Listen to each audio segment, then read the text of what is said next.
Que por favor tengan sus cámaras encendidas y sus micrófonos apagados. Gracias.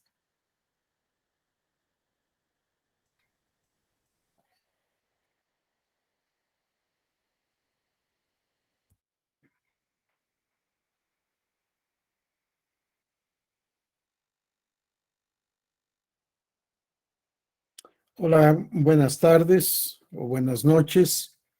Siempre es mejor ver rostros humanos que ver fondos de pantalla o letras o alguna otra forma de identificación. Me da gusto volver a estar con ustedes.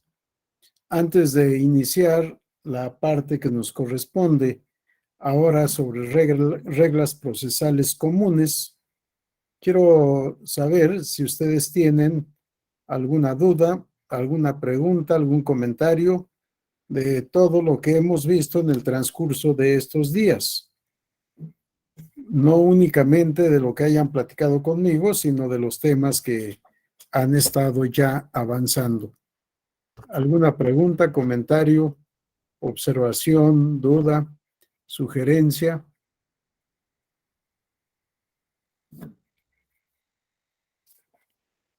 Bueno, yo espero que la falta de participación sea porque todo lo que han visto está muy, muy claro y porque todo se ha comprendido, que van acumulando conocimientos o reafirmando conocimientos que ya tenían y que el silencio no sea por, porque los temas han quedado o mal expuestos por mí, no digo de los demás, o porque haya sido una exposición confusa.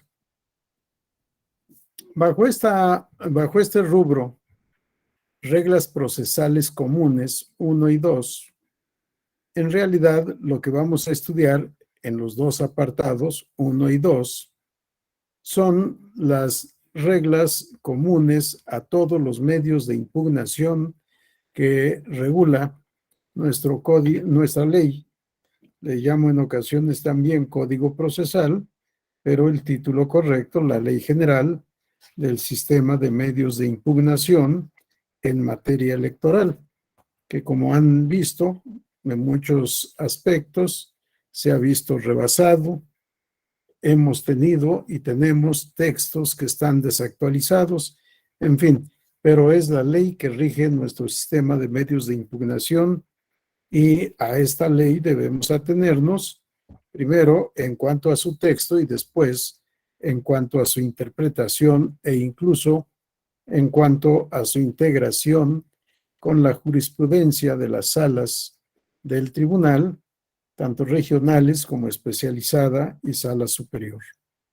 Aunque la regla en esta materia de lo que comúnmente conocemos como jurisprudencia, pues realmente es la sala superior la prevalente. Las salas regionales tienen muy pocas tesis, no porque no las elaboren, sino porque el procedimiento para su integración y su aprobación es un tanto complejo. Tal vez lleguemos a platicar algo sobre este tema de jurisprudencia. Vamos a la lámina siguiente, Inés, por favor.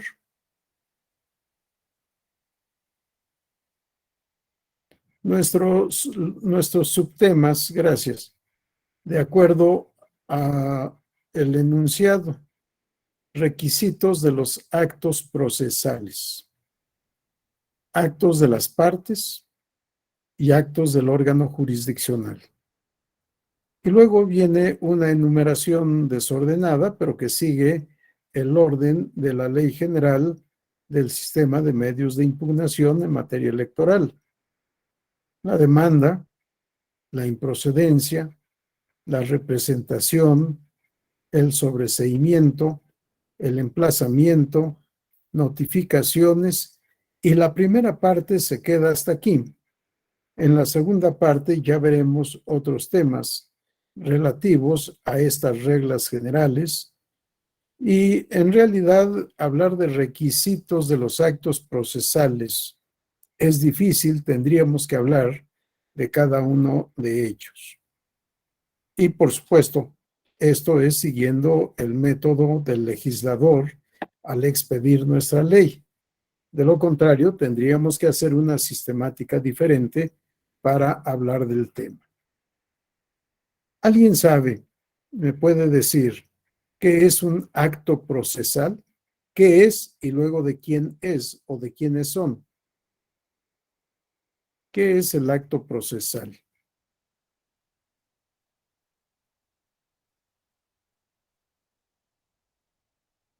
Si alguien se anima, adelante, y agregaríamos qué es un hecho procesal y un ejemplo de procedimiento procesal.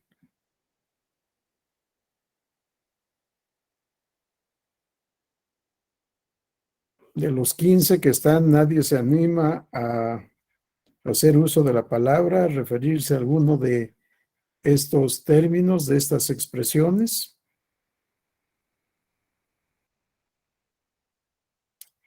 Bueno, les voy a complicar la vida entonces. Vamos a la siguiente lámina, Inés, por favor. Para poder hablar de actos procesales, es importante hablar del derecho procesal y hablar del proceso. Ya no voy a citar todas las citas que hemos hecho en ocasiones anteriores, sino que me reduzco a los conceptos que yo proporciono. Derecho procesal es la rama o apartado del derecho público que tiene por objeto directo y exclusivo al proceso. Así, de manera sencilla, es como defino el derecho procesal. ¿Cuál derecho procesal? Cualquiera. Derecho procesal civil, penal, mercantil, familiar, fiscal, administrativo, constitucional, etcétera, etcétera, etcétera. Sí, el derecho procesal, rama del derecho público que tiene por objeto directo y exclusivo al proceso. Vamos a la siguiente lámina, por favor, Inés. Proceso. ¿Qué es el proceso? Si el proceso es el objeto del derecho procesal y el derecho, en uno de sus aspectos, es conjunto de normas jurídicas, en otro sentido, es facultad para observar determinada conducta y en otro sentido es tratado del derecho, entonces tenemos que definir a este objeto del derecho procesal. El proceso, para mí, es el conjunto sistematizado de hechos, actos y procedimientos jurídicos de las partes directamente interesadas, de los terceros ajenos o vinculados a la relación substancial. Y hago aquí una aclaración: relación substancial, sustantiva y o procesal. Y del órgano jurisdiccional competente cuya finalidad consiste en resolver, mediante la aplicación del derecho, un conflicto de intereses de trascendencia jurídica calificado por la pretensión de una parte y la resistencia de la otra parte. Les dije que les iba a complicar la vida y esta definición de proceso es compleja. Conjunto sistematizado de hechos jurídicos, actos jurídicos y procedimientos jurídicos de las partes, de los terceros, ajenos o vinculados a la relación substancial y del órgano jurisdiccional competente, cuya finalidad consiste en resolver, mediante la aplicación del derecho, un conflicto de intereses de trascendencia jurídica calificado por la pretensión de una parte y la resistencia de la otra parte. Vamos a la siguiente lámina, por favor, Inés. Una definición más sencilla, algo que no nos complique tanto la vida, que sea fácil de memorizar fácil de repetir y que contiene todo lo que dijimos en la definición anterior. También es una definición mía a partir de otros autores, por supuesto. Proceso es el conjunto sistematizado de hechos, actos y procedimientos jurídicos del órgano jurisdiccional, las partes y los terceros para resolver un litigio mediante la aplicación del derecho. Muchos autores dicen resolver un litigio mediante la aplicación de la ley. No, la ley no es suficiente para resolver una controversia. Necesitamos recurrir a todo el derecho. Y todo el derecho es no solo normas jurídicas, con independencia de que las normas jurídicas son de distintas especies. Tenemos las normas jurídicas legisladas, las expedidas por el Poder Legislativo, las normas jurídicas consuetudinarias, que conocemos como usos y costumbres. Y no solo es en materia electoral, es casi en todas las materias. Se discute incluso si en el derecho procesal puede haber usos y costumbres. No voy a entrar de momento al tema. Y tenemos normas jurisprudenciales. Así que normas jurídicas legisladas, normas jurídicas consuetudinarias y normas jurídicas jurisprudenciales. Pero a estas tenemos que agregar las normas contenidas en los tratados internacionales, porque los tratados son parte del derecho nacional. Obviamente, los tratados que han sido firmados por el presidente de la República con aprobación de la Cámara de Senadores, para que puedan formar parte del derecho nacional mexicano. Y aparte de las normas que tenemos en los tratados internacionales, están los principios generales del derecho, que para mí son normas jurídicas también, con independencia de que muchos autores nieguen esta naturaleza jurídica de los principios generales del derecho.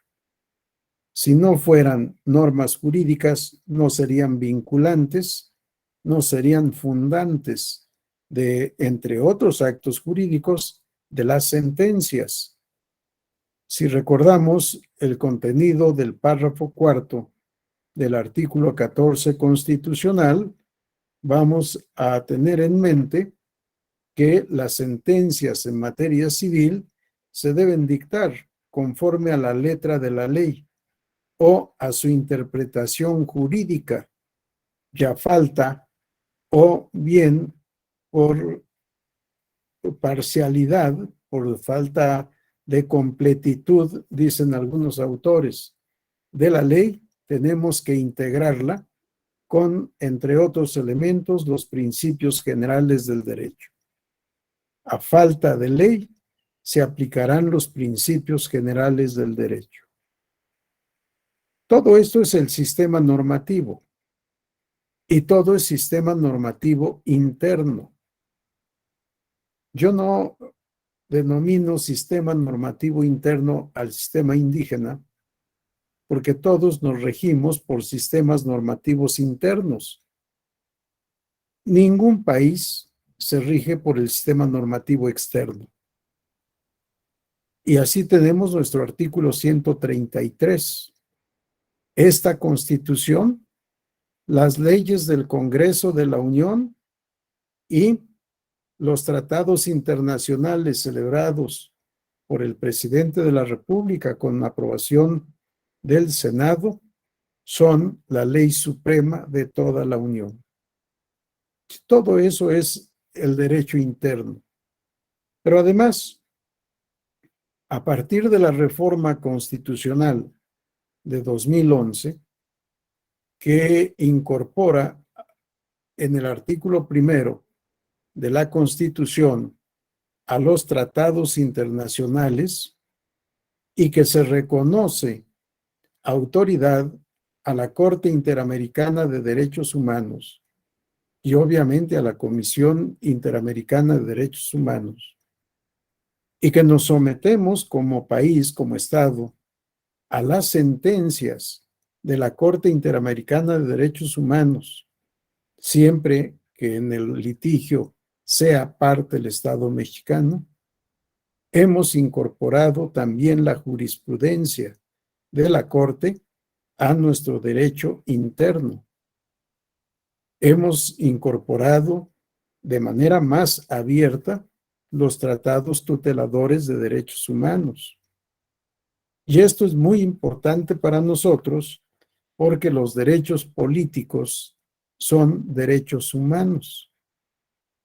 Y si leemos el artículo primero con todo detenimiento, vamos a encontrar, cuando menos en mi opinión, que los tratados internacionales son normas supraconstitucionales.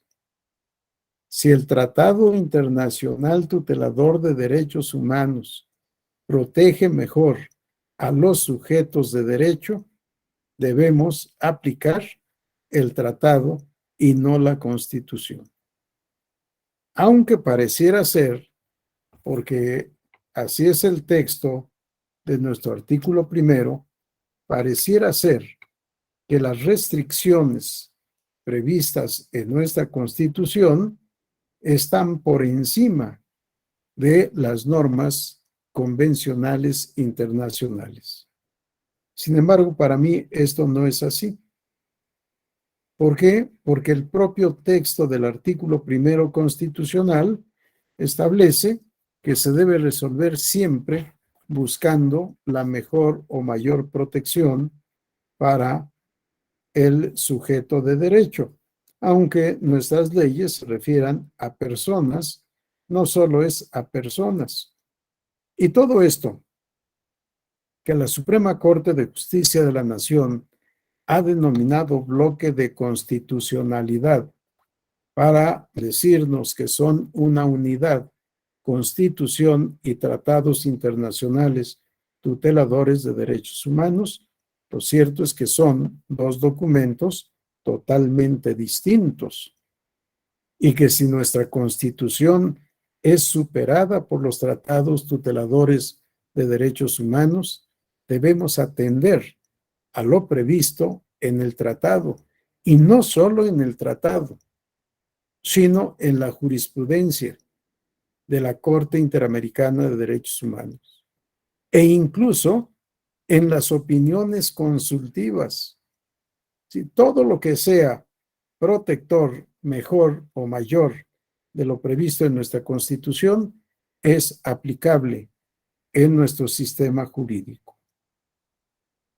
Y veamos lo que establece el artículo 2 de nuestra Ley General del Sistema de Medios de Impugnación en materia electoral.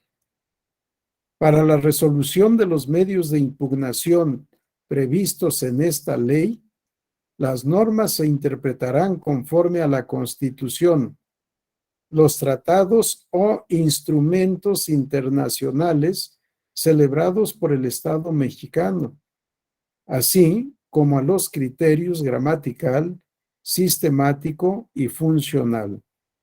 A falta de disposición expresa, se aplicarán los principios generales del derecho. 2. La interpretación del orden jurídico deberá realizarse conforme a los derechos humanos reconocidos en la Constitución, favoreciendo en todo tiempo a las personas con la protección más amplia. 3. En la interpretación sobre la resolución de conflictos de asuntos internos de los partidos políticos, se deberá tomar en cuenta el carácter de entidad de interés público de estos como organización de ciudadanos, así como su libertad de decisión interna, el derecho a la autoorganización de los mismos y el ejercicio de los derechos de sus militantes. Sí, pero lo más importante es lo que tenemos previsto en este artículo 2 párrafos 1 y 2. ¿Algún comentario, duda, pregunta hasta esta parte? No tenemos preguntas, no tenemos dudas, observaciones, tampoco. Bien, vamos a ver, por favor, Elizabeth, Pamela, adelante. Hola, doctor. Buenas noches. Hola, Buenas noches. compañeras, compañeros. Bueno, sí me surgió una duda. La diferencia entre hecho y acto, no me quedó muy claro, no entendí esa parte. Claro que sí, Elizabeth. Gracias. Iba yo a regresar justamente. Regresamos, Inés, por favor, a la diapositiva que define el proceso. Ahí. Gracias, qué amable. Digo, proceso, conjunto sistematizado de hechos, actos y procedimientos jurídicos. Al hacer esta precisión, que no solo es mía, la vamos a encontrar, un autor que explica muy bien los actos jurídicos procesales es Eduardo Couture, en su libro Fundamentos de Derecho Procesal Civil. Pero cuando hablo de hechos y actos, estoy asumiendo la teoría francesa del acto jurídico, que parte del género hecho jurídico lato sensu o hecho jurídico en sentido amplio. A esta teoría le denominamos teoría bipartita del acto jurídico porque el hecho jurídico en sentido amplio se divide en acto jurídico y hecho jurídico en sentido estricto. En los libros nos encontramos muchas complicaciones para definir el hecho jurídico lato sensu, o el sentido amplio, y después mucho más dificultades para diferenciarlo del hecho jurídico en sentido estricto. ¿Qué es el hecho jurídico en sentido amplio? Para mí, de manera sencilla, es la concreción del supuesto normativo. Si la norma jurídica está integrada por dos elementos: hipótesis o supuesto y consecuencia o efectos de derecho. Supuesto o hipótesis, algo que puede suceder por conducta de los seres humanos con independencia de su actuación, o bien por un hecho de la naturaleza o de los animales o de las plantas, en fin, un hecho de la naturaleza. A la naturaleza correspondemos todos.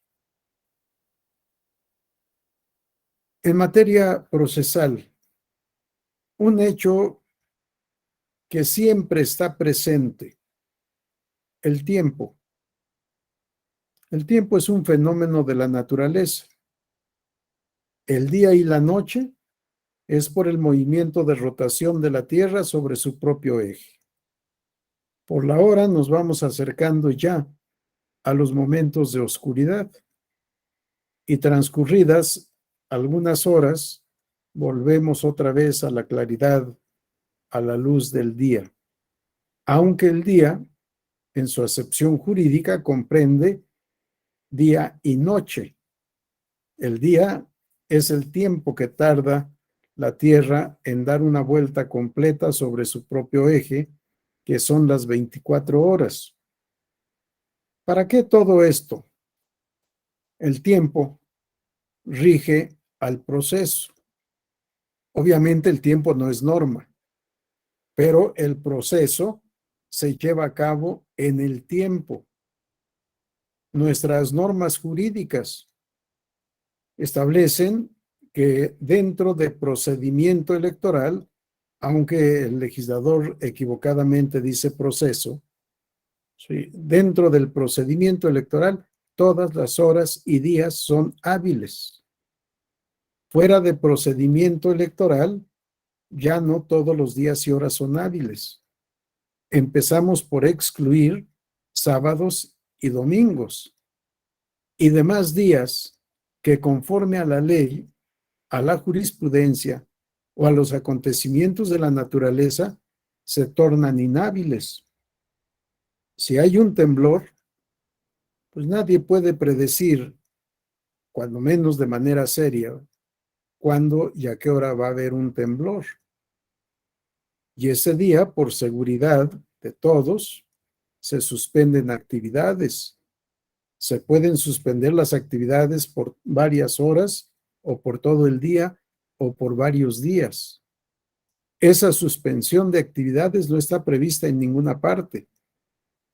Y sin embargo, se suspende el transcurso de los plazos en tanto las actividades no se normalicen en el instituto o los institutos electorales nacional y locales, en el Tribunal Federal o tribunales locales, solo para ubicarnos en nuestro contexto electoral. Bien, decía yo entonces, hecho jurídico en sentido amplio, todo acontecimiento que concrete el supuesto normativo. Puede ser de los seres humanos o de la naturaleza. Acto jurídico, manifestación de la voluntad con la intención de crear consecuencias de derecho sancionada por una norma jurídica. Sí, manifestación de la voluntad con la intención de crear consecuencias de derecho sancionada por una norma jurídica. Esto nos lleva a el conocimiento de que para que haya acto jurídico debe haber voluntad expresada, debe haber un objeto y en ocasiones se nos exige una forma especial que es la solemnidad. Y todo esto debe estar previsto en una norma de derecho para que haya acto jurídico. En cambio, el hecho jurídico en sentido estricto es un acontecimiento de la naturaleza o de los sujetos de derecho que crea consecuencias jurídicas con independencia de la voluntad del autor en su caso. Sí, es un acontecimiento que vincula a los seres humanos o a los entes de derecho, no importa cuál haya sido su voluntad. Si es un acontecimiento de la naturaleza, obviamente no hay voluntad. Para los que somos creyentes, decimos es la voluntad de Dios, pero eso está fuera de cualquier regulación normativa humana. Si la diferencia fundamental entre hecho y acto es que en el acto debe haber voluntad con la intención de crear consecuencias de derecho. Voluntad para realizar la conducta. La intención de crear consecuencias de derecho y que todo esto esté previsto en una norma jurídica de manera favorable. Si yo quiero comprar un automóvil, el Código Civil ha previsto ya el contrato de compraventa de bienes muebles y mi contrato se tendrá que sujetar a lo previsto en el Código Civil aplicable.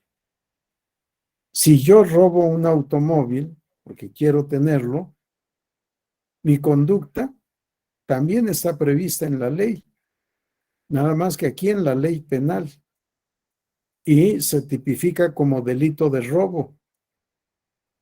Y no importa si yo quise o no quise robar, el robo existe. ¿Qué pasa si no quise robar y me equivoqué, me llevé un automóvil que no es mío? Hay un error. Y probablemente, ya habría que ver cada caso concreto, probablemente no haya responsabilidad. Que habiendo conducta antijurídica no habrá culpabilidad y por tanto no habrá sanción. Pero si yo sé que no es mío y me apodero de él, estoy cometiendo un delito de manera dolosa. Mi intención de robar el automóvil solo será trascendente para aumentar la sanción, pero no para crear consecuencias de derecho. Quiera o no quiera la consecuencia de derecho de comisión del delito de robo, El robo está tipificado en el Código Penal y no importa si hubo o no hubo la intención de apoderarse de él. En fin, la teoría es más compleja, es amplia. He estado tentado en proponer a la directora de la Escuela Judicial que tengamos un diplomado sobre acto jurídico, porque creo que nos hace falta a todos. Es motivo de estudio en posgrado. La teoría del acto jurídico es fundamental para todo abogado y creo que no nos haría daño tomar un curso de teoría del acto jurídico. Para mí fue sumamente útil durante todos mis años de función jurisdiccional, desde que empecé en el Tribunal Fiscal hasta que concluí en la Sala Superior del Tribunal Electoral del Poder Judicial de la Federación. Espero haberte dado respuesta, Elizabeth, y no haber creado más confusión. No, muy claro, doctor. Muchas gracias. Gracias. Porque en el proceso, les decía, tenemos hechos, actos y procedimientos. Sí, hecho ya lo ejemplifiqué con el tiempo. Acto es lo que vamos a ver, manifestaciones de la voluntad. Ya habíamos estudiado acción y dijimos, la acción es un derecho humano. La acción se ejerce al momento en que presentamos la demanda. La demanda es un acto de voluntad, es un acto jurídico procesal. La pretensión es el objetivo. ¿Qué es lo que quiero alcanzar con mi demanda? Y ya será en cada caso concreto la pretensión que tengamos. Cuando el responsable o la responsable rinde su informe circunstanciado, es un acto procesal. Rendir ese acto circunstanciado es un acto de voluntad. Claro, si no quiere, no lo rinde, pero se atiene a las consecuencias de no haber rendido informe circunstanciado. Comparecer como tercero interesado es un acto de voluntad. Nuestro escrito de comparecencia es un acto procesal. El hecho de que la autoridad reciba nuestra demanda es también un acto procesal. Claro, aquí yo digo que es un acto preprocesal, porque la autoridad responsable normalmente es el Instituto Electoral Nacional o local y es un órgano administrativo. La demanda se presenta ante la responsable, que lleva a cabo un procedimiento preprocesal antes de iniciar el proceso. Todo proceso o todo juicio establece el artículo 255 del Código de Procedimientos Civiles para el Distrito Federal. Todo juicio, principal o accesorio, establece este artículo, empieza con demanda. Hasta el momento en que presenta la demanda, inicia el proceso, no antes. Cuando en materia penal teníamos la averiguación previa, teníamos esta fase administrativa previa al inicio del proceso penal. En nuestra materia y en la materia de amparo, antes del proceso, hay una etapa preprocesal que en nuestro caso es la presentación de demanda ante la demandada o responsable, la publicación de la presentación de nuestra demanda, el transcurso de las 72 horas, hecho jurídico, para que los terceros interesados puedan comparecer, comparecencia, acto jurídico. Y lo mismo tienen los coadyuvantes, la posibilidad de comparecer dentro del plazo que tiene el actor para impugnar o dentro del plazo que tiene el tercero interesado para comparecer. Depende de quién es coadyuvante, si del actor o del tercero interesado. Por eso, regresamos otra vez a la anterior, a la primera parte, Inés, por favor, a lo que puede ser la carátula. Ahí. Sí, cuando decimos reglas procesales comunes y en la siguiente, vamos a la siguiente, por favor, Inés. Requisitos, el tema que nos dan o el subtema que nos dan, requisitos de los actos procesales.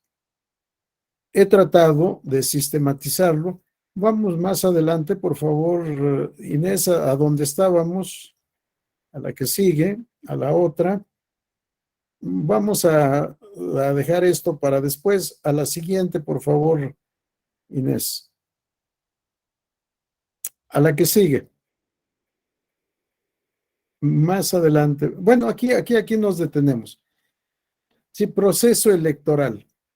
Conjunto sistematizado de hechos, actos y procedimientos jurídicos de las partes directamente interesadas. ¿Quiénes son? Actor y demandado o responsable. De los terceros ajenos o terceros vinculados. Los terceros vinculados, el tercero interesado y el coadyuvante. A la relación sustancial, sustantiva y o procesal y del órgano jurisdiccional competente, Tribunal Electoral Federal o local, cuya finalidad consiste en resolver, mediante la aplicación del derecho, un conflicto jurídico de intereses de trascendencia político-electoral calificado por la pretensión del actor o impugnante y la resistencia de la responsable. Sí, aquí está todo lo que nos han pedido explicar en esta primera parte de reglas comunes. Requisitos de los actos jurídicos del actor, de la responsable, del tercero interesado, del coadyuvante y del órgano jurisdiccional.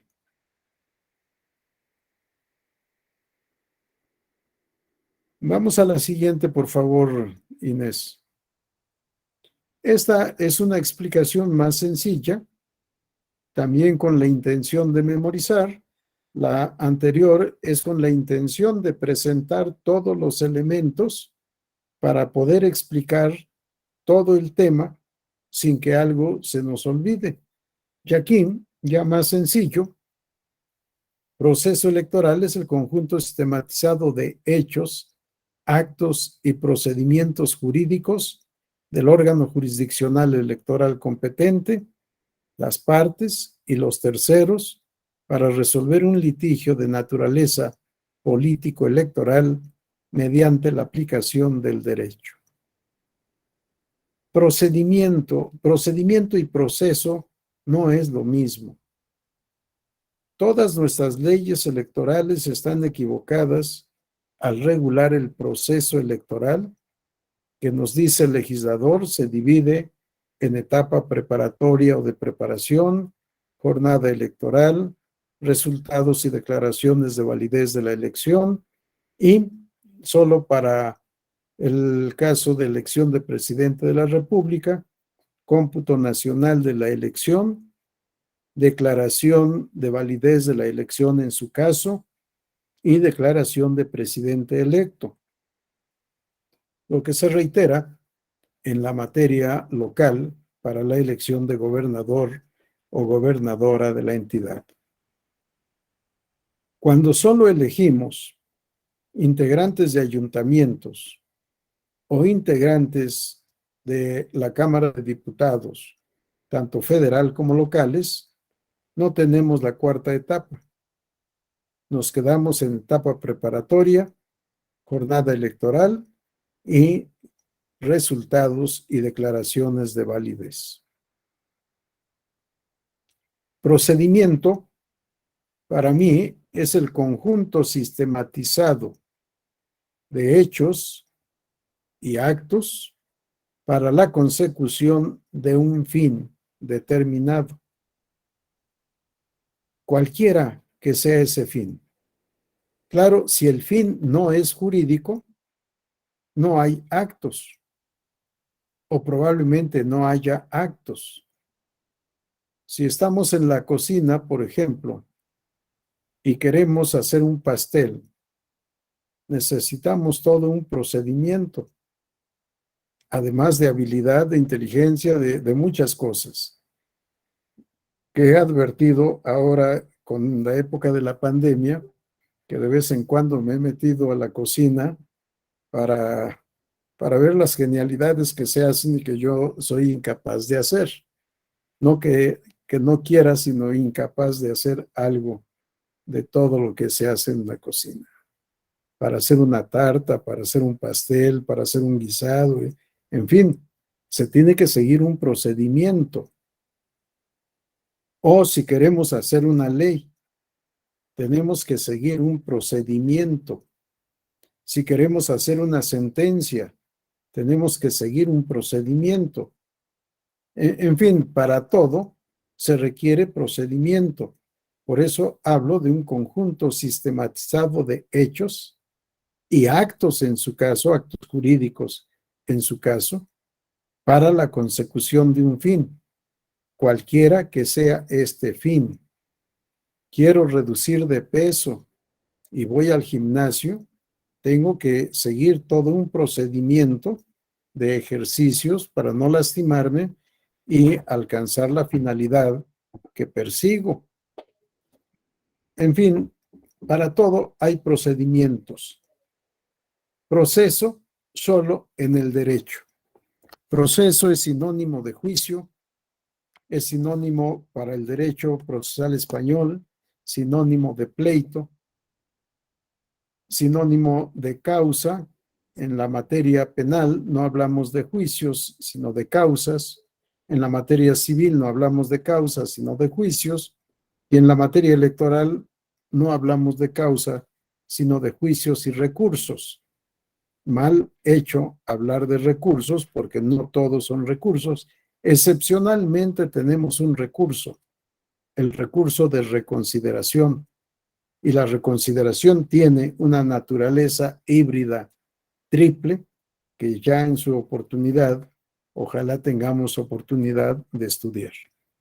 Bien, entonces, cuando lo que nos requieren son requisitos de los actos procesales, vamos a la siguiente lámina, por favor, Inés.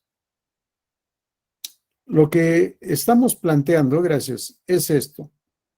Derecho procesal electoral en el sistema jurídico vigente, obviamente en el sistema jurídico mexicano.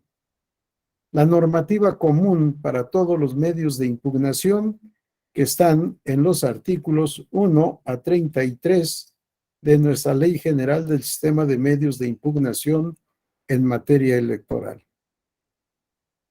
Y estas reglas generales son las que constituyen nuestra primera parte que hoy iniciamos y la segunda parte que será motivo de estudio para miércoles y jueves. En realidad, estas reglas comunes están a partir del artículo 6 bajo ese rubro, porque los 5 primeros artículos también son reglas comunes. Pero veamos cómo el título segundo del libro primero tiene por rubro de las reglas comunes aplicables a los medios de impugnación. Y eso es lo que nos piden estudiar bajo este título, reglas comunes. Y ahora vamos a ver requisitos de los actos procesales. Obviamente no vamos a poder ver todo. Vamos a la siguiente lámina, por favor, Inés.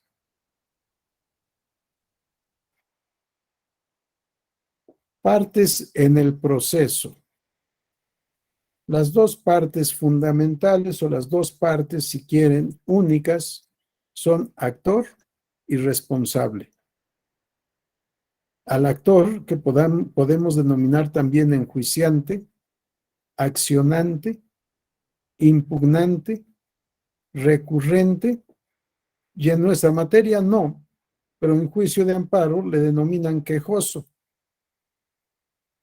Que es lo mismo, actor, enjuiciante, accionante, impugnante, recurrente.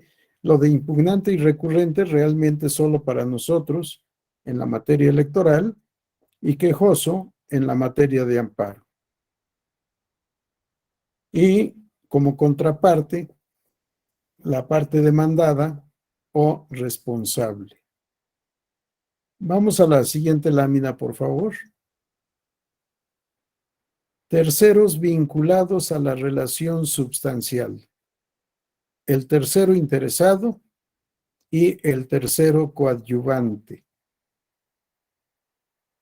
En ocasiones yo digo que las cuatro partes son actor, demandado o responsable, tercero interesado y tercero coadyuvante. O bien, de manera más clara o sistematizada, tomar al tercero interesado no como parte, sino como tercero, como lo indica su denominación, y al coadyuvante también como tercero, aunque casi nunca le decimos tercero, sino solo coadyuvante. Esto es lo que tenemos que revisar, los actos del actor, los actos del responsable, los actos del tercero interesado, los actos del coadyuvante y los actos del tribunal u órgano jurisdiccional competente. Vamos a la siguiente lámina, por favor. Antes de iniciar esta parte, ¿alguien tiene alguna pregunta, algún comentario, alguna duda? ¿No? Janet, adelante, por favor. Sí, ¿me podría explicar lo del tercero coadyuvante? Lo que pasa es que tengo un poquito de dudas respecto de el tercero interesado, entonces siempre me confundo ahí. ¿Lo podría explicar a grosso modo? Claro que sí. Lo tenemos, creo que bien explicado en el artículo 12, aunque con mal lenguaje, en el párrafo 1, inciso C. Sí, artículo 12, párrafo 1, inciso C. Tercero interesado, el ciudadano, el partido político, la coalición, el candidato, la organización o la agrupación política o de ciudadanos, según corresponda, con un interés legítimo en la causa derivado de un derecho incompatible con el que pretende el actor. Sí, el litigio. Regresamos a la definición de litigio, Inés, por favor.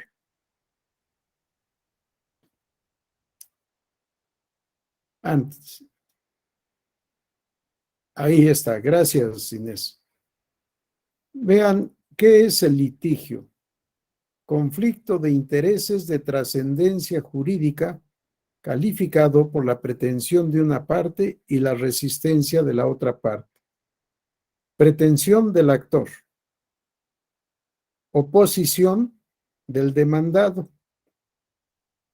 Tercero interesado. El tercero interesado tiene algún derecho o algún deber que se podría afectar si el actor alcanza su pretensión. Por eso es que se le denomina tercero interesado. En la ley de amparo con antelación se le denominaba tercero perjudicado. Sí, porque sin ser actor, sin ser responsable, podría ser perjudicado con la sentencia en el juicio de amparo.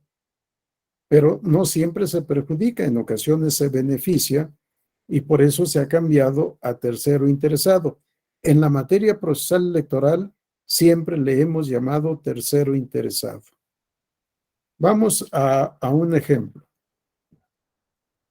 En una elección, quien llega al segundo lugar en la obtención de votos favorables puede querer la nulidad de la votación en algunas casillas, porque haciendo un inteligente cálculo matemático, llega a la conclusión de que si se anula la votación de esas casillas, podrá quedar en primer lugar.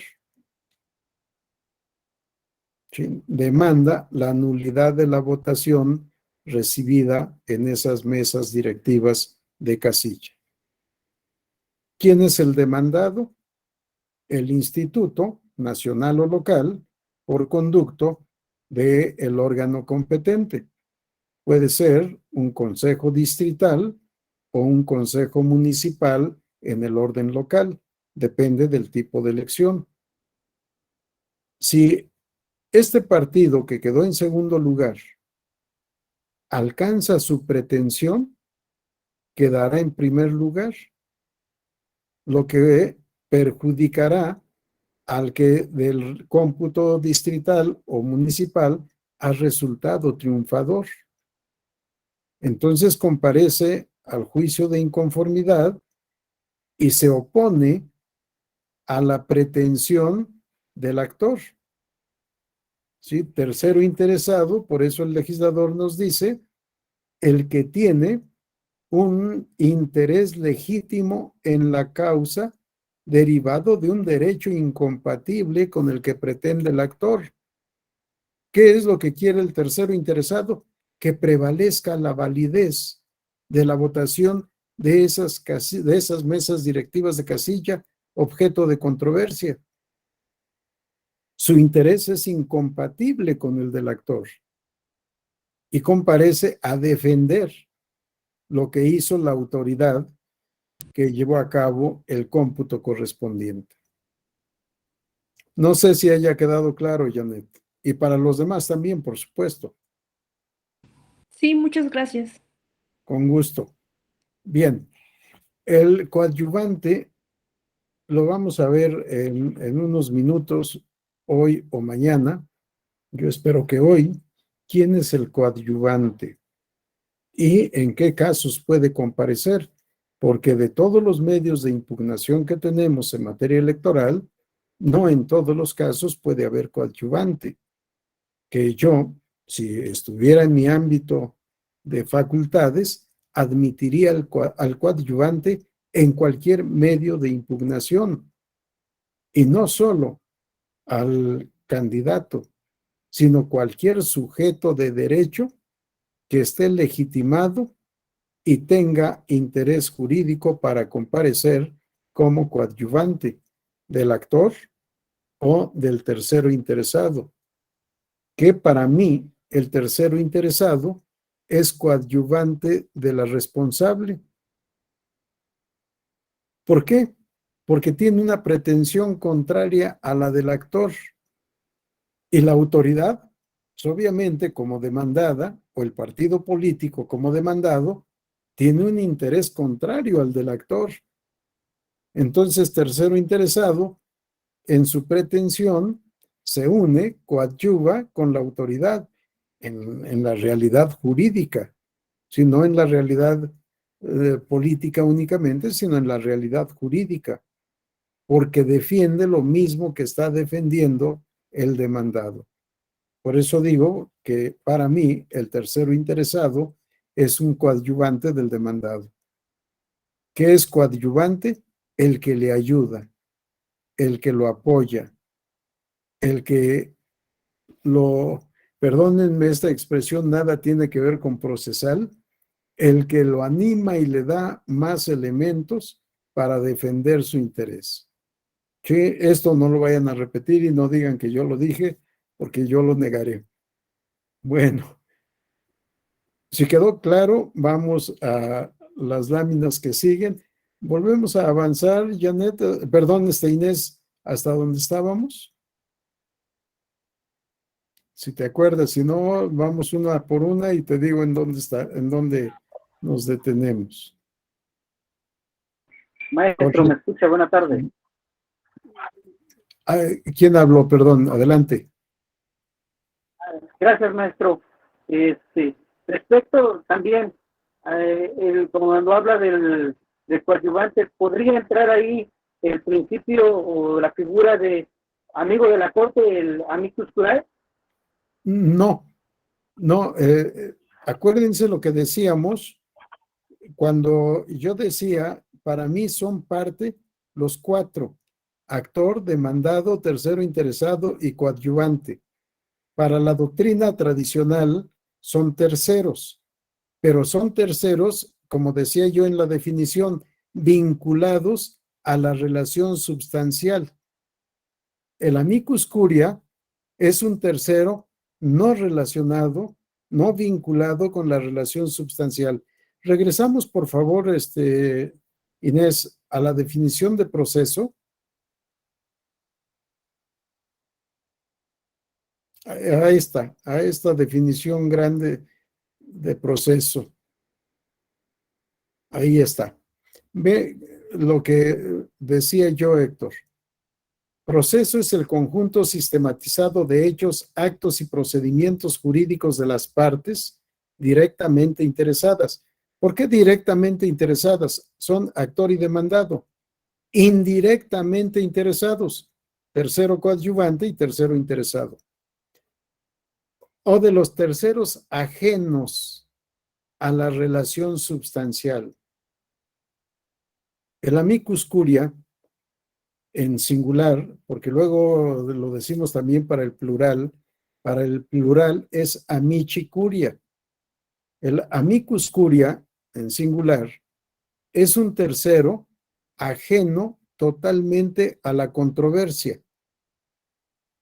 que lo que quiere es llevarle elementos de conocimiento, de convicción al tribunal. Por eso decimos amigo de la curia o amigo del tribunal. Le da más elementos al tribunal para que pueda dictar una sentencia justa. Si alguien vinculado con la relación substancial pretende comparecer como amicus curia, es inadmisible. Es parte interesada. Esto sucede mucho en los conflictos, por ejemplo, de elecciones en comunidades originarias o indígenas. Un grupo de la misma población, aunque de distinta comunidad, concurre para decir como amicus curia, vengo tribunal a aportarte estos elementos de solución. No, porque son interesados, porque están vinculados a la misma elección controvertida. Y en todo caso tienen que comparecer como terceros coadyuvantes o como terceros interesados, pero no como amicus curia. Como amicus curia puede comparecer por ejemplo, el Instituto Nacional Indigenista. Sí, tengo elementos de conocimiento, tengo estos estudios que incluso están publicados o están por publicarse. Tribunal, te los aporto, probablemente te sirvan para resolver esta controversia. O en algunos casos de violencia política contra las mujeres en razón de género. Hemos visto comparecer a una organización denominada Mujeres en Plural para argumentar lo que ellas piensan de la violencia política y del caso particular, por qué sí hay violencia política. Y quizá aportar algunos elementos de convicción que le puedan servir al tribunal, pero no como parte interesada, sino en apoyo a la convicción del tribunal. Sí, por eso la expresión amigo del tribunal o amicus curia. Sí, está coadyuvando con el tribunal, no con las partes. No sé si haya contestado, Héctor. Sí, maestro, le agradezco la atención. Con gusto, Héctor, claro que sí. ¿Alguna otra pregunta, alguna otra intervención? ¿no? Vamos ahora sí al artículo 9. El acto más importante y pudiera ser el único del actor es la demanda. Esto lo aprendí primero en el derecho fiscal. Cuando fui secretario del Tribunal Fiscal de la Federación, tanto en sala regional como en sala superior. En el derecho fiscal, ahora justicia administrativa, con una buena demanda, nos podemos sentar, como abogados litigantes, por supuesto, nos podemos sentar a esperar la sentencia. ¿Sí? O vigilar simplemente el transcurso del tiempo y del procedimiento para esperar una sentencia favorable. Lo mismo en la materia electoral por regla. Si hacemos una buena demanda, no nos queda más que esperar a que haya una buena sentencia. Se acabó, no tenemos que hacer nada. Y lo vamos a ver en el transcurso de lo que vamos a explicar a continuación. Vamos a la lámina del artículo 9, Inés, por favor.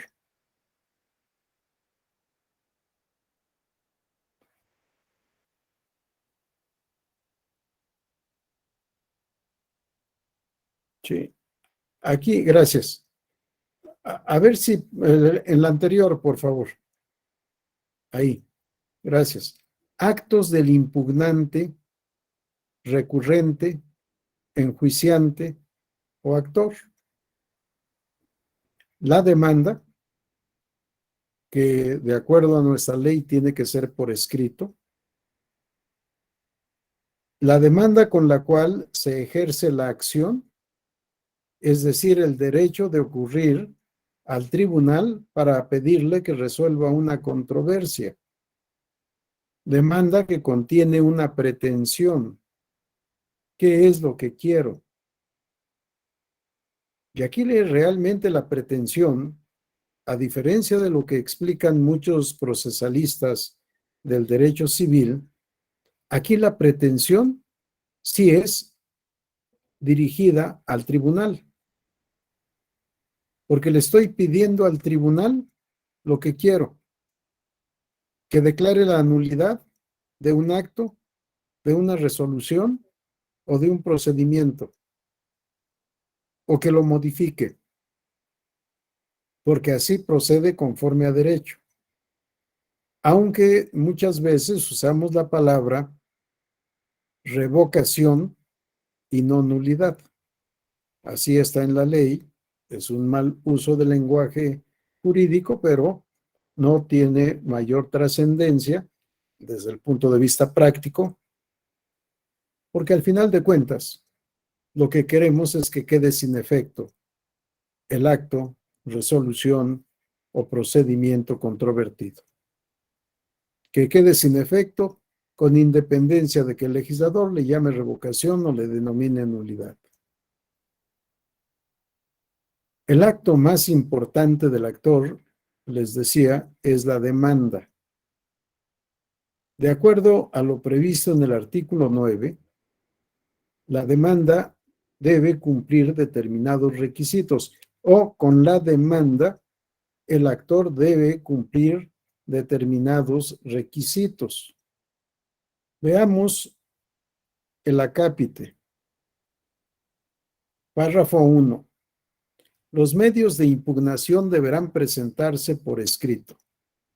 Sí, los medios de impugnación no se presentan, se promueven. Pero el legislador dijo se presentan y ni modo, tendremos que darle clase al legislador para que haga una buena ley, ahora que tengan oportunidad de hacer un código procesal o una ley procesal electoral. Los medios de impugnación deberán promoverse por escrito. Y aquí ya tenemos un primer requisito formal, el escrito. No nos dice el legislador qué tipo de escrito, porque actualmente podemos hablar de dos especies de escrito. El escrito tradicional o clásico, el que se contiene en papel, y el escrito moderno, el escrito contemporáneo, también denominado documento público, documento técnico. En el Código Civil Federal, a propósito de la manera de exteriorizar la voluntad, ya se prevé la existencia de los documentos electrónicos. El artículo 1803 establece: el consentimiento puede ser expreso o tácito. Para ello se estará a lo siguiente. 1. Será expreso cuando la voluntad se manifieste verbalmente, por escrito, por medios electrónicos, ópticos o por cualquier otra tecnología, o por signos inequívocos. Vean cómo ya hay documento técnico o documento electrónico. Esto, en época de pandemia, nos podría permitir también la permisión de que las demandas se presenten por correo electrónico. Lo único que cambia es el medio, porque ¿qué es el documento? El objeto material que contiene la narración de hechos y actos mediante el lenguaje escrito. Y aquí, lo que estamos viendo en la pantalla es lenguaje escrito. Está en español, podemos leer, es un documento, pero no el documento clásico o tradicional, sino un documento electrónico. Sin embargo, nuestras demandas, la demanda del actor, tiene que ser en documento tradicional, por una simple y sencilla razón. Vamos a la siguiente diapositiva y luego regresamos a esta, por favor, Inés. Vean el inciso G. Uno de los requisitos: hacer constar el nombre y la firma autógrafa del promovente. Y firma autógrafa es la firma del puño y letra, en su caso, del autor de la demanda. Y si revisamos el diccionario de la Real Academia Española de la Lengua, vamos a encontrar que firma es el nombre de una persona más los rasgos que utiliza después del nombre o en lugar del nombre, porque muchas veces es solo la rúbrica, el conjunto de signos que permiten identificar al autor de un documento. La firma tiene funciones jurídicas. La firma da autenticidad al documento y en consecuencia al acto jurídico, aunque lo segundo no necesariamente sea así, pero la firma da autenticidad al documento y además atribuye autoría jurídica del contenido del documento. ¿Quién es el autor de lo que contiene el escrito de demanda? El que firmó la demanda. La demanda es auténtica porque tiene firma.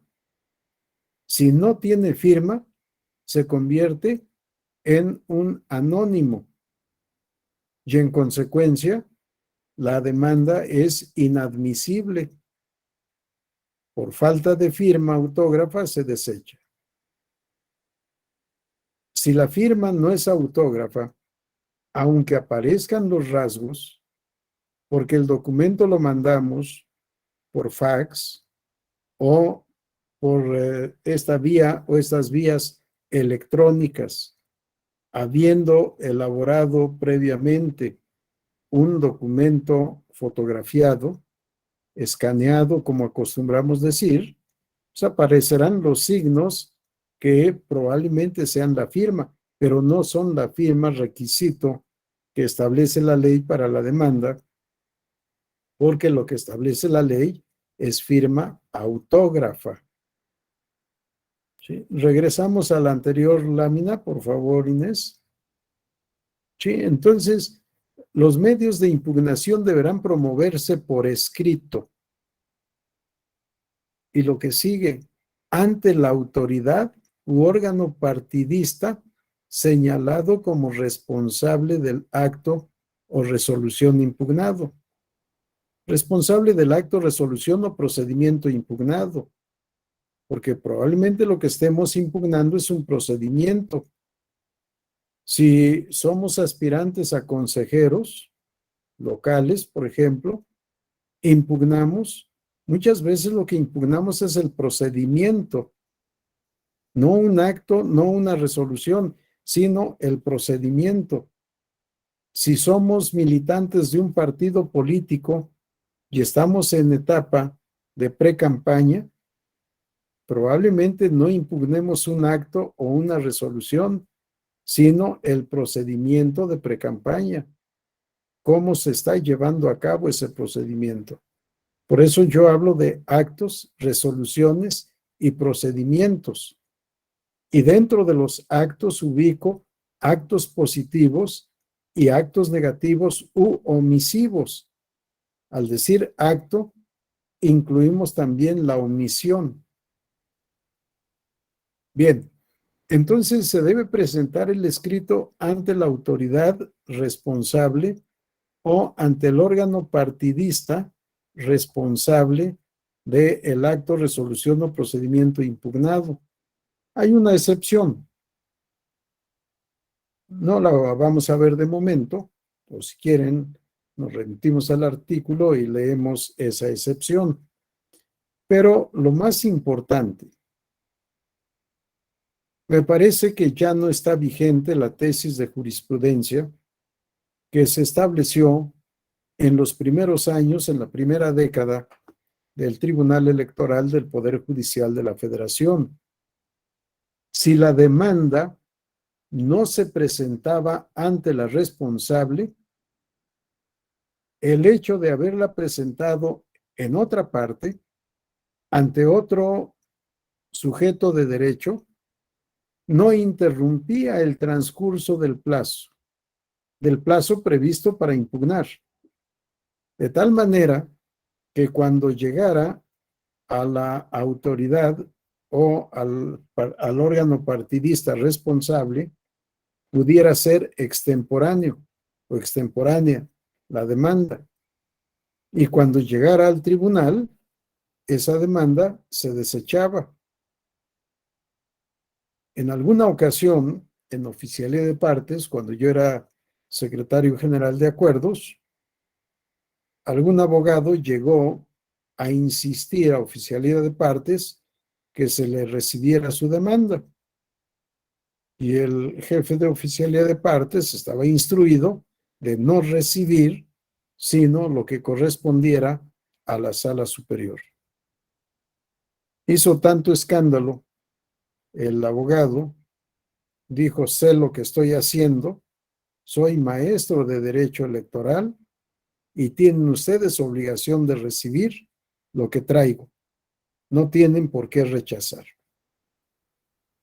Me dijo el jefe de oficialía de partes lo que estaba pasando, invité al maestro a pasar conmigo y le mostré la tesis de jurisprudencia. Dije: maestro, lo estamos haciendo por su bien. Vea la tesis de jurisprudencia. Si usted presenta su demanda aquí, nosotros la recibimos, pero la mandaremos a la sala Toluca, que es la competente por razón de territorio. pero no podremos mandarla hoy, eran como 8 de la noche. Porque para poder enviar a la sala Toluca tengo que darle cuenta al presidente. Tengo que hacer el proyecto de acuerdo de que no somos nosotros competentes, sino la sala Toluca. Tengo que llevar a firma este acuerdo con el presidente para poder notificar. Y después de haber notificado, ejecutar el acuerdo y mandar a Toluca lo que usted presente. Estamos hablando del día de mañana. Para mañana su demanda será extemporánea.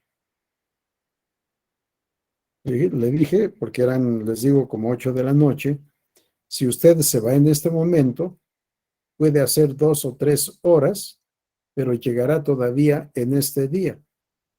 Llegará antes de las 12 de la noche. Tómese la molestia de presentar oportunamente su demanda. De lo contrario, tendrá reclamación de sus clientes por haber presentado indebidamente esta demanda, porque estamos aplicando la jurisprudencia que tiene este sustento legal.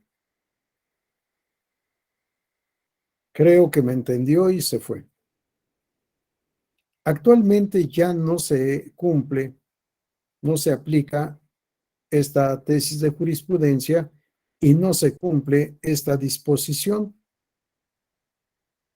Si se presenta la demanda directamente en sala superior o en una sala regional y la competente es otro órgano jurisdiccional, se envían las constancias y se toma como fecha de presentación la fecha y hora de recepción en la oficialía de partes de la sala receptora.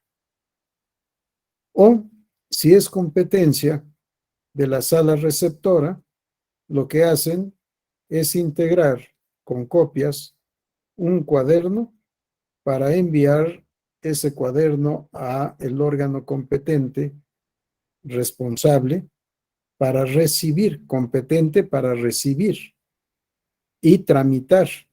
Ya luego vamos a ver todo esto. Y se quedan los originales ante la sala competente receptora.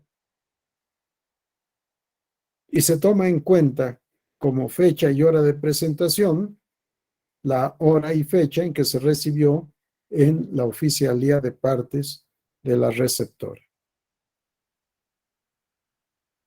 A mí no me gusta este sistema, pero es en beneficio de los justiciables. Y si el error es del abogado, pues creo que no tienen por qué los justiciables pagar los errores de los abogados. Había en todo caso que sancionar a los abogados que no son diligentes para cumplir la ley como está prevista.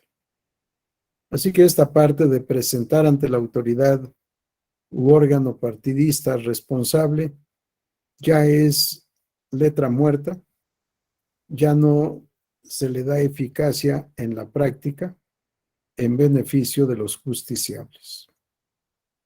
La prevención del artículo 43, párrafo 1, inciso A, es el único caso que yo me acuerde en donde legalmente está previsto que la demanda no se presenta ante el órgano responsable, sino ante el Consejo General del Instituto Nacional Electoral. El párrafo 1, inciso A, del artículo 43 establece: en el caso a que se refiere el artículo 41 de esta ley, es recurso de apelación para impugnar el informe que rinda la Dirección Ejecutiva del Registro Federal de Electores a la Comisión Nacional de Vigilancia y al Consejo General del Instituto relativo a las observaciones hechas por los partidos políticos a las listas nominales de electores. ¿Sí? En este caso, el recurso se interpondrá ante el Consejo General del Instituto dentro de los 3 días siguientes a aquel, etc. Sí, ante el Consejo General. ¿Y quién es la autoridad responsable? Realmente es la Dirección Ejecutiva del Registro Federal de Electores. Pero el Registro Federal de Electores lo que hace es rendir un informe. El informe es rendido a la Comisión Nacional de Vigilancia y también al Consejo General. Y ese informe debe ser aprobado por el Consejo General del Instituto Nacional Electoral. Quizá por estas razones el legislador dispuso que la demanda se presentará ante el Consejo General del Instituto Nacional Electoral. En todos los demás casos debe ser ante la responsable. Pero insisto, esto ya no se aplica en la actualidad en beneficio de los justiciables. Bien, nos dice el legislador que en el escrito de demanda se deben cumplir los siguientes requisitos. Aquí nuevamente un error de redacción, deberá cumplir con los requisitos. No, no se cumplen con los requisitos. Se cumple la ley satisficiendo los requisitos siguientes. Hacer constar el nombre del actor. Aunque parezca increíble, muchas veces en la demanda no aparece el nombre del actor. El abogado o el representante del partido empiezan diciendo, en nombre y representación de mi partido o de el partido mandante o poderdante, comparezco y todo lo demás que dicen. Y siguen hablando del partido o de mi partido y nunca dicen cuál es ese partido. Y no presentan la demanda en papel membretado. No hay autor conocido de la demanda. Lo procedente sería desechar la demanda, porque no hay nombre del actor. Sin embargo, en la práctica lo que se hace es requerir al representante, preguntarle, ¿y cuál es tu partido o cuál es tu poderdante o tu mandante? Porque en toda la demanda no dices. O bien, cuando se presenta en papel membretado, se supone que el partido que está compareciendo es el que aparece en el membrete y así se toma. Sí, pero este es un dato importante que si no se satisface, daría motivo al desechamiento de la demanda. Vamos por favor, a la siguiente diapositiva. A la otra, por favor, Inés. Vean, gracias. Vean el párrafo 3. Cuando el medio de impugnación no se presente por escrito ante la autoridad correspondiente, fíjense, aquí está el texto expreso. Cuando el medio de impugnación no se presente por escrito ante la autoridad competente, se desechará de plano la demanda. Está a partir del final del renglón cuarto. Cuando el medio de impugnación no se presente por escrito ante la autoridad correspondiente, se desechará de plano. Sí, ese era el texto que se aplicaba y que ya no se aplica en la actualidad. La otra hipótesis, incumpla cualquiera de los requisitos previstos en los incisos A o G del párrafo 1 de este artículo. ¿Cuál es el requisito del párrafo A? El nombre del actor. Si no hay nombre del actor, la demanda se desechará de plano. ¿Sí? Regresamos a la lámina anterior, a las dos láminas anteriores, por favor, Inés. Gracias. Sí, cuidado con el nombre del actor. Y nombre, en el caso de personas físicas, es lo que vulgarmente denominamos nombre completo. El nombre es nombre de pila más apellidos. De lo contrario, no hay nombre. Inciso B. Señalar domicilio para recibir notificaciones y, en su caso, a quien en su nombre las pueda oír y recibir. Este es un requisito fundamentalmente de orden práctico. ¿Qué pasa si el actor no señala domicilio para oír notificaciones? Todas las notificaciones se le practicarán por estrados, aun cuando por disposición de la ley esas notificaciones debieran ser de carácter personal. ¿Sí? La falta de señalamiento de domicilio para oír notificaciones se sanciona notificando por estrados a el actor. Al actor o cualquiera de las partes, pero estamos viendo el documento de el actor. El artículo 27, párrafo 6, establece: cuando los promoventes o comparecientes omitan señalar domicilio, este no resulte cierto o se encuentre ubicado fuera de la ciudad en la que tenga su sede la autoridad que realice la notificación de las resoluciones a que se refiere este artículo, esta se practicará por estrados. Si cuando los promoventes o comparecientes omitan señalar domicilio, esta se practicará por estrados. Esa es la sanción, no pasa otra cosa, pero sí tiene consecuencias jurídicas no señalar domicilio. Y lo mismo, si no señalamos el nombre de la persona a quien autorizamos para oír y recibir notificaciones, nadie más que el actor o su representante podrán consultar el expediente.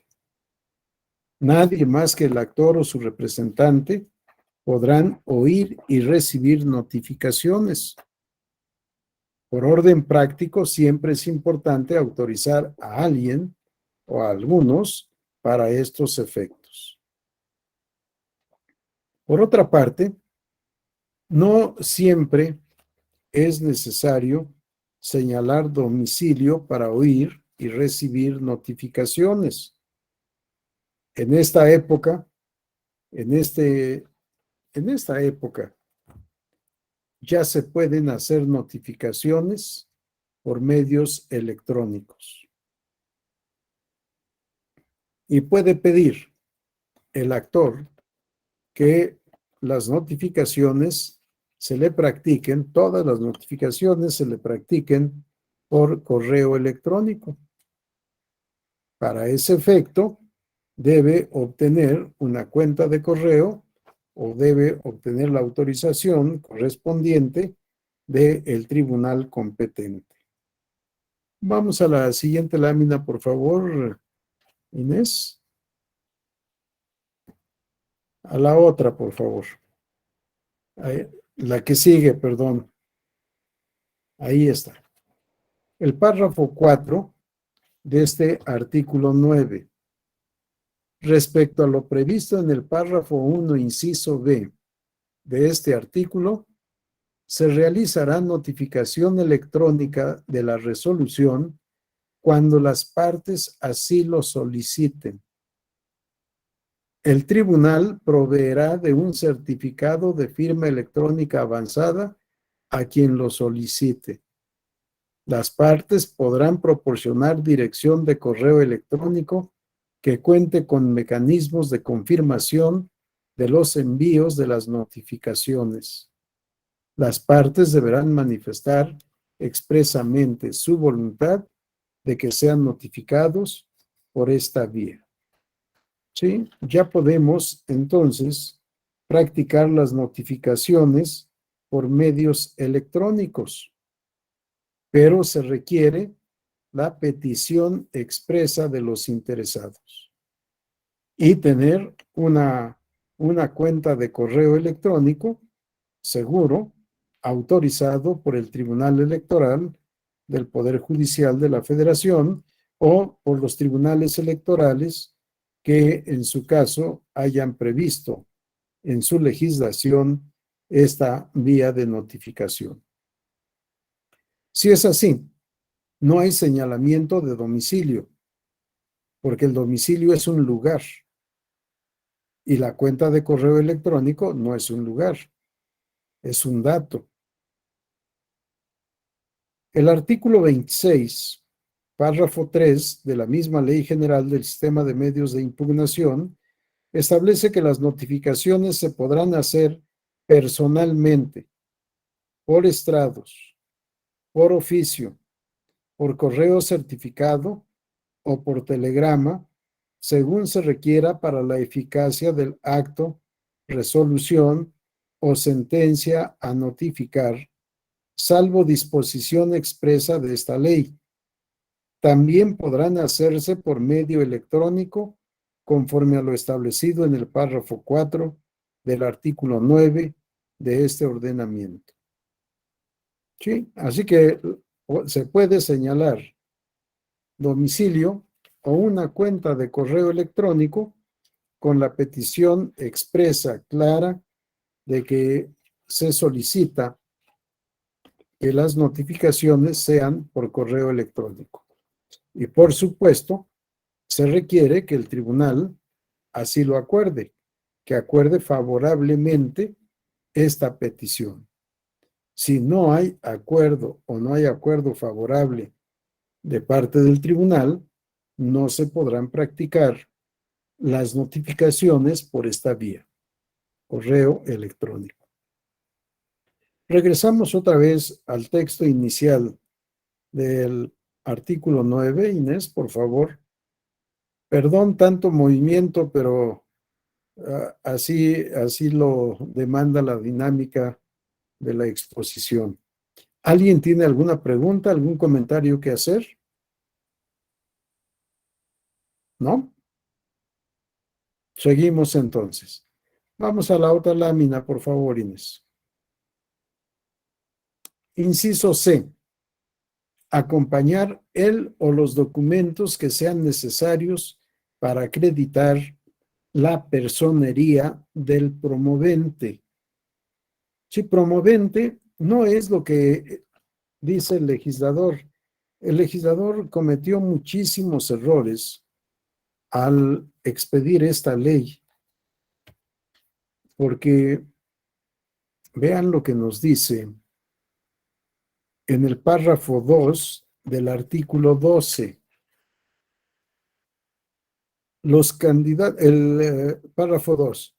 Para los efectos de los incisos A y C, o sea, actor y tercero interesado, para los efectos de los incisos A y C del párrafo que antecede, se entenderá por promovente al actor que presente un medio de impugnación y por compareciente al tercero interesado que presente un escrito, ya sea que lo hagan por sí mismos o a través de la persona que los represente, siempre y cuando justifiquen plenamente la legitimación para ello.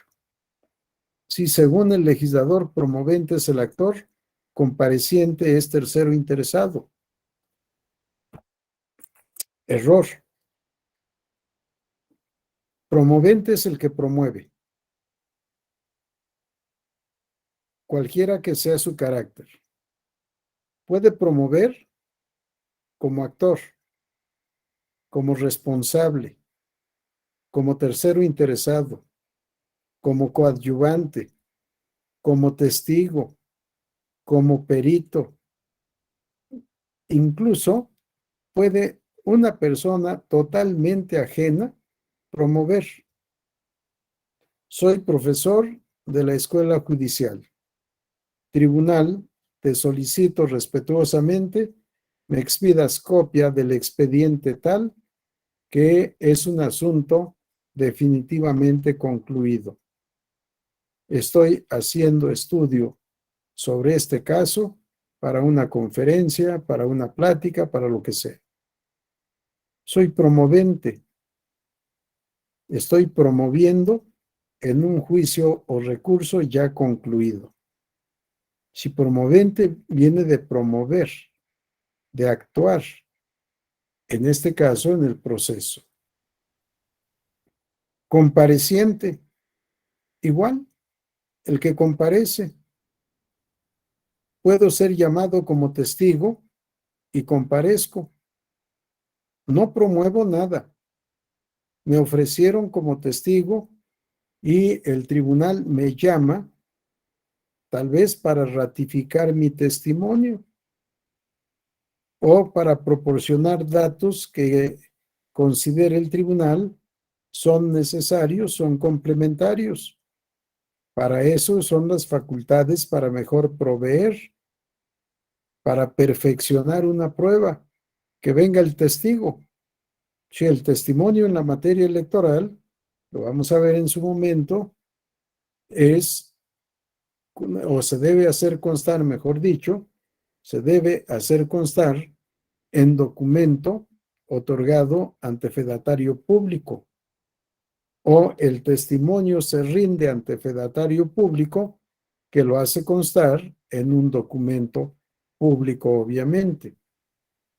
Pero quizá el tribunal considere que no es suficiente lo asentado en ese documento público y por tanto hace comparecer al testigo.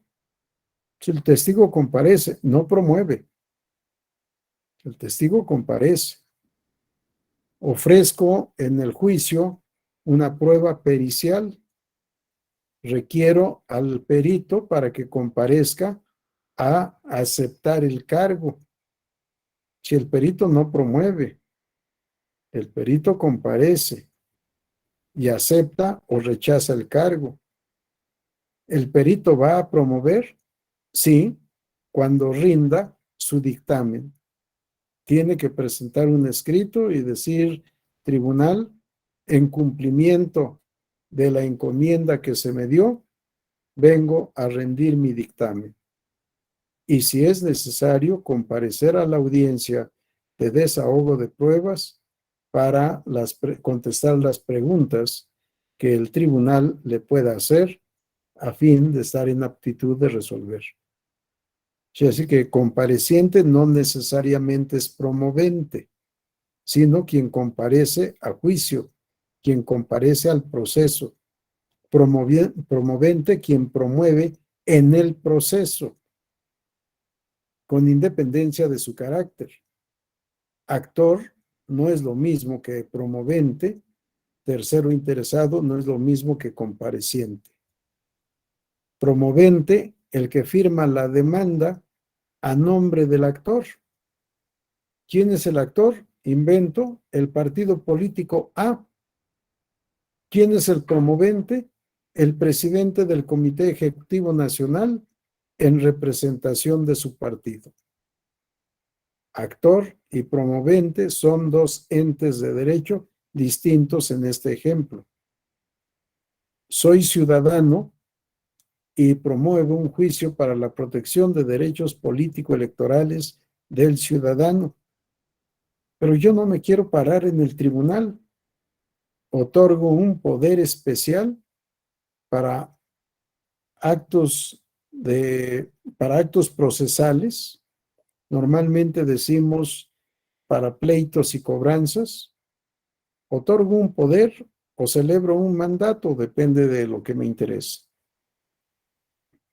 Y mi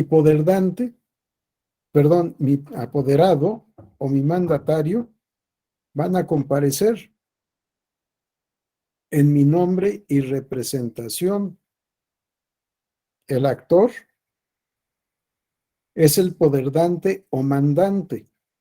El promovente es el apoderado o mandatario. Es el que firma o debe firmar la demanda. Si no podemos confundir las expresiones. Actor, quien ejerce la acción mediante la demanda. Promovente, el que promueve firmando el ocurso respectivo, sea de comparecencia como tercero, como coadyuvante, como autoridad, como actor, como la calidad procesal que tenga en el caso concreto. Quien promueve es promovente. Compareciente, quien comparece, ya sea por voluntad propia o a requerimiento del tribunal o a petición de un interesado. ¿Alguna pregunta, comentario, duda, observación? ¿No? Bueno, continuamos entonces. Si es apoderado, tendrá que tendrá que exhibir el poder. Si es mandatario, tendrá que exhibir el testimonio notarial correspondiente. Si es presidente del Consejo de Administración, tendrá que exhibir la escritura constitutiva de la sociedad mercantil. Si es presidente del partido político, tendrá que presentar la documentación en que conste que fue designado presidente y además el estatuto para precisar en qué preceptos se sustenta la representación que ostenta. Sí, la documentación que sea necesaria para acreditar la personería del promovente. Debe el actor identificar el acto o resolución impugnado y, por supuesto, al autor de ese acto, resolución o procedimiento impugnado. Sea órgano de autoridad, sea órgano partidista, sea un órgano de una organización política, porque además hemos abierto el abanico de quienes pueden ser actores.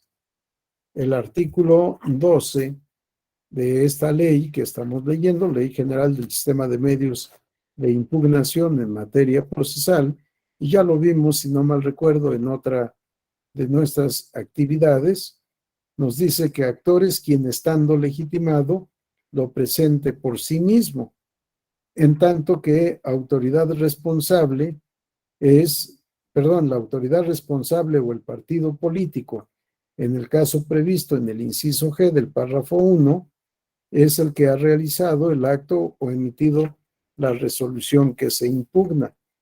Pero actualmente no solo pueden ser demandados o responsables las autoridades y los partidos políticos, las coaliciones también, los frentes también, incluso una asociación civil. Si estamos ante una asociación civil que pretende constituirse en partido político y está en ese procedimiento constitutivo, puede alguien militante de la asociación, de la organización civil, estar en desacuerdo e impugnar. Y la impugnación, si es relativa al procedimiento constitutivo del partido, la impugnación debe ser ante el Tribunal Electoral, del federal, si es partido político nacional, del tribunal local, si es partido político local.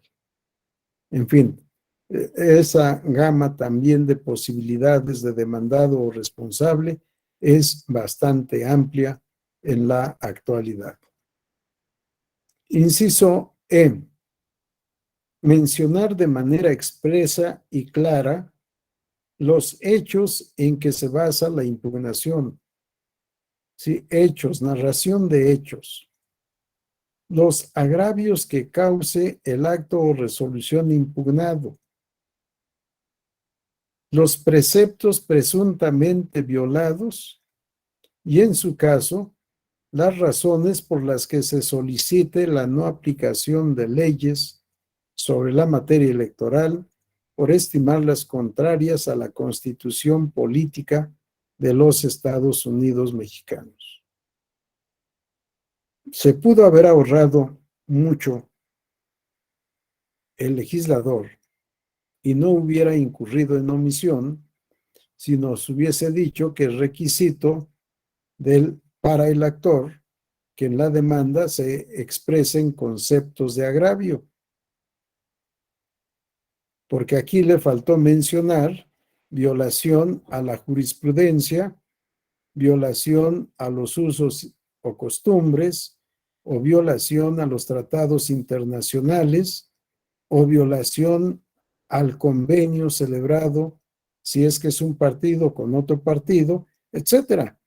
El sistema normativo es amplísimo, o violación a un reglamento, porque puede ser también, o a un acuerdo general del Instituto Nacional.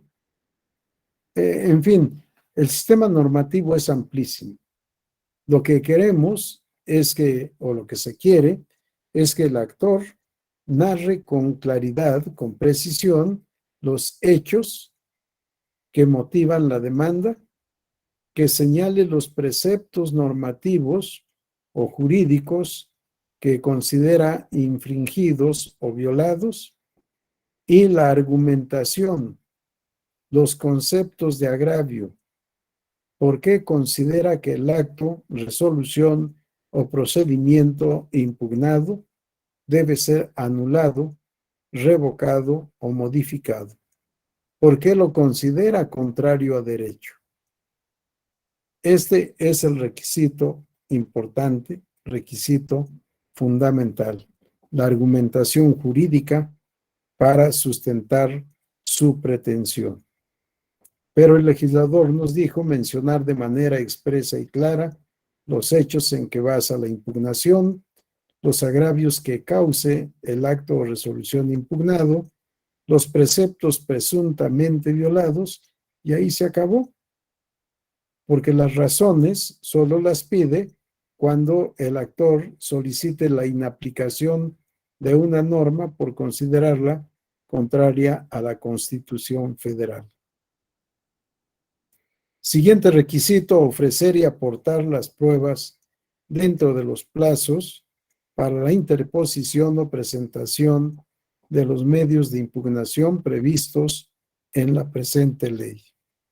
Mencionar en su caso las que se habrán de aportar dentro de dichos plazos y las que deban requerirse cuando el promovente justifique que oportunamente las solicitó por escrito al órgano competente y éstas no le hubieran sido entregadas. Si en materia probatoria debemos tener mucho cuidado en ofrecer nuestras pruebas en el escrito de demanda y anexar las pruebas al escrito de demanda para poder entregar escrito de demanda y pruebas ofrecidas, aportadas, anexas, todo al mismo tiempo. Si no tenemos acceso a esas pruebas, pedirle al tribunal que las requiera. Pero habrá que demostrar que nosotros hemos solicitado y no han sido proporcionadas o bien que han sido negadas.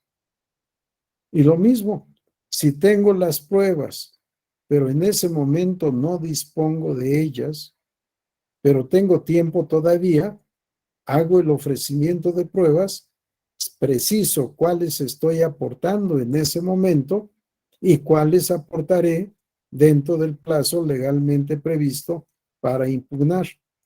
Fuera del periodo para impugnar, el actor no puede ofrecer pruebas, a menos de que sean supervenientes. Si no se ofrecen al momento de elaborar la demanda y no se aportan dentro del plazo que se tiene para impugnar, después no habrá oportunidad procesal para su aportación. Serían desechadas. Y finalmente, lo que ya habíamos visto, hacer constar el nombre y la firma autógrafa del promovente. Olvidaba decirles, en la parte final del inciso anterior, debe el actor oferente de la prueba, cuando no las tiene, justificar que oportunamente las solicitó por escrito. Muchas veces exhiben un escrito en donde aparece el sello de la oficina de recepción en donde fue presentado y resulta que la presentaron hace 2 o 3 horas o hace 10 horas. Eso no es oportuno.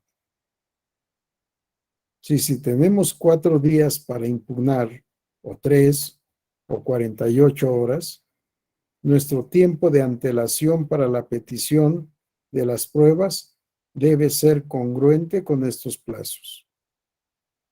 Si no hay esa congruencia, significa que no hay la justificación jurídica suficiente para que el tribunal haga el requerimiento que solicite el actor.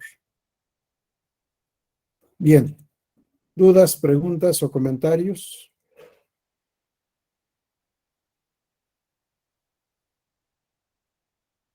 No tenemos ninguna reacción. Vamos a la siguiente lámina, por favor, Inés. En el párrafo 2, vinculado con el inciso F.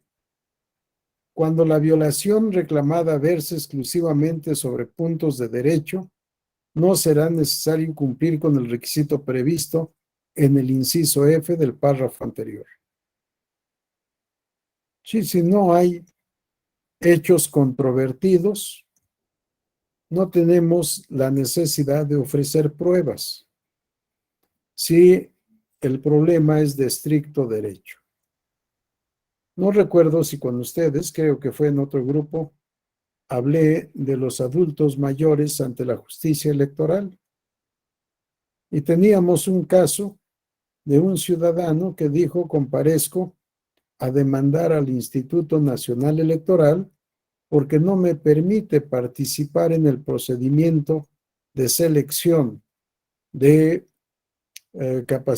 aspirantes a capacitadores electorales porque tengo 61 años de edad, y estableció que solo hasta los 60 años. ¿Sí? Aquí no hay hechos controvertidos. El problema es de estricto derecho.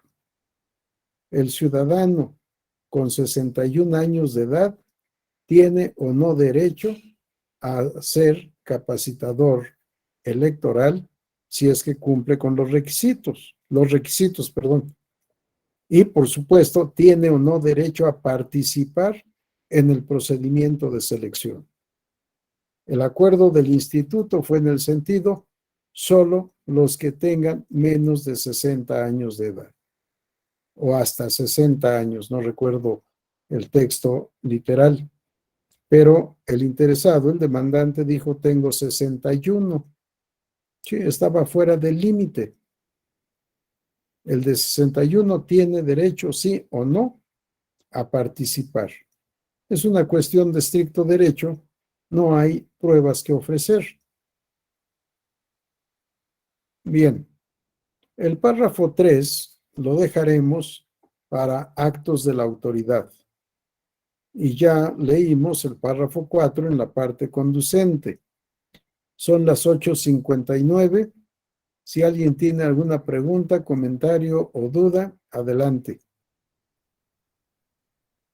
Y si no, seremos puntuales. Son las 9 de la noche. Damos por concluida la sesión de hoy y los espero mañana nuevamente por esta vía y en el mismo horario. Gracias por su atención. Gracias, Inés, por todo tu amable apoyo. Fue extraordinario. Muy, muy bien. Gracias, Inés. Hasta Con luego. mucho gusto, doctor. Buenas Gracias. noches. Que Buenas descanse. noches. Muchas gracias. Gracias a ustedes. Buenas noches. Buenas noches. Gracias, buenas noches. A ustedes, buenas noches.